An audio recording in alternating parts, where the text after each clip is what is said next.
অমুসলিমদেরকে দাওয়াত দেওয়া কিওয়ালা কাজ? সবাইকে একটু জোরে বলতে হবে, কিওয়ালা কাজ? নবীওয়ালা কাজ। আমি আপনাদের সাথে শতভাগ একমত নই। অমুসলিমদেরকে দাওয়াত দেওয়া আম্বিয়াওয়ালা কাজ। বলুন, অমুসলিমদেরকে দাওয়াত দেওয়া কিওয়ালা কাজ? প্রমাণ কি? রাসূলুল্লাহ সাল্লাল্লাহু আলাইহি ওয়াসাল্লাম বলেন, আল উলামা ওয়ারাসাতুল আম্বিয়া। আম্বিয়া নবিয়ুনের জমা, আম্বিয়া নবিয়ুনের বহুবচন। আল উলামা ওয়ারাসাতুল আম্বিয়া, এক নবীর ওয়ারিস না, সব নবীর ওয়ারিস।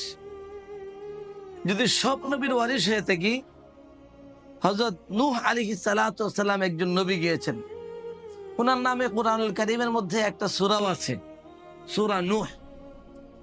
তো নূহ আলাইহিস সালাতু ওয়াস সালাম যাদেরকে দাওয়াত দিয়েছিলেন, তারা মুসলিম ছিল না অমুসলিম ছিল? 10 জিবি হোস্টিং মাত্র 999 টাকায়। এছাড়াও কম খরচে মাদ্রাসা, স্কুল, ই-কমার্স, নিউজ পোর্টাল সহ যে কোনো ওয়েবসাইট বানাতে যোগাযোগ করুন ummahostbiri.com। আর আমরা নূহ আলাইহিস সালামের ওয়ারিস হিসাবে উনি আমাদের জন্য কয় বিঘা জমি আমাদের জন্য রেখে গেছেন, যে গোলাপবাগবাসীর জন্য, ওলামাদের জন্য বা দিনাজপুর আলেমদের জন্য এত টাকা বরাদ্দ আছে ওয়ারিস হিসাবে। ইব্রাহিম আলাইহিস সালাতু ওয়াস সালামের ওয়ারিস কি ওয়ারিস না আমরা? ওলামায়ে কেরাম, ইব্রাহিম আলাইহিস সালামের ওয়ারিস হিসাবে উনি আমাদের জন্য কতগুলি উট রেখে গেছেন ওয়ারিস হিসাবে? কি বলেন? তাহলে আমরা কিসের ওয়ারিস? আমরা ওনার ইলমের, আমলের, কাজের, ফিকিরের ওয়ারিস।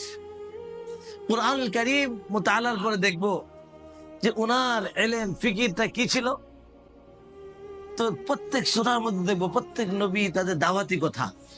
ইব্রাহিম আলাইহিস সালাম যাদেরকে দাওয়াত দিতেন তারা কি ছিল? মুসলিম না অমুসলিম? অমুসলিম ছিল। হযরত সালেহ আলাইহিস সালাম যাদেরকে দাওয়াত দিতেন, মাদউ, তারা মুসলিম ছিল না অমুসলিম ছিল?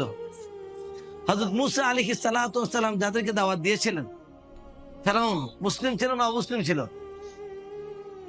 আপনারা কি রাগ করছেন আমার সাথে? আমি তো সবক শোনাচ্ছি আপনাদেরকে, সবকটা শোনাইতে পারছি কি পারছি না বুঝবো কিভাবে?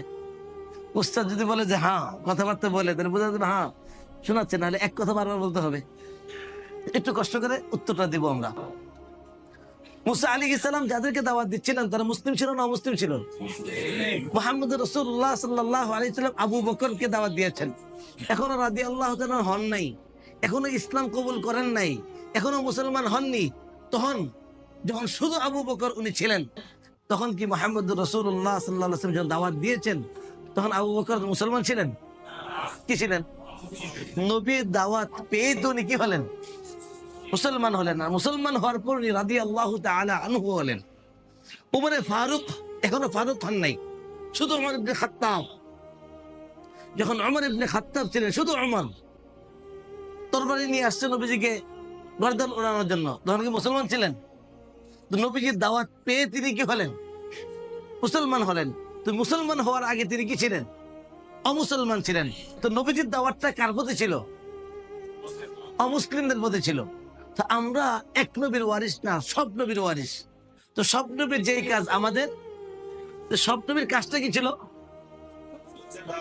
কাদেরকে দাওয়াত? অমুসলিমদেরকে দাওয়াত। এখন প্রশ্ন হলো, আমরা সব নবীর ওয়ারিস হয়ে সব নবী যেই কাজ করতেন, সেই কাজটা কি আমরা করতেছি? কি মনে হয় আপনাদের? সব নবীর ওয়ারিস হওয়ার পরেও এই যে একটা গুরুত্বপূর্ণ কাজ, এই কাজটা কি আমরা করতেছি? আমরা অমুসলিমদেরকে দাওয়াত দিচ্ছি। আমাদের আশপাশে যেমন সমস্ত অমুসলিম রয়েছে, আমরা কি তাদের কাছে ইসলামের পেগাম, ইসলামের দাওয়াত আমরা তাদের কাছে দিয়েছি?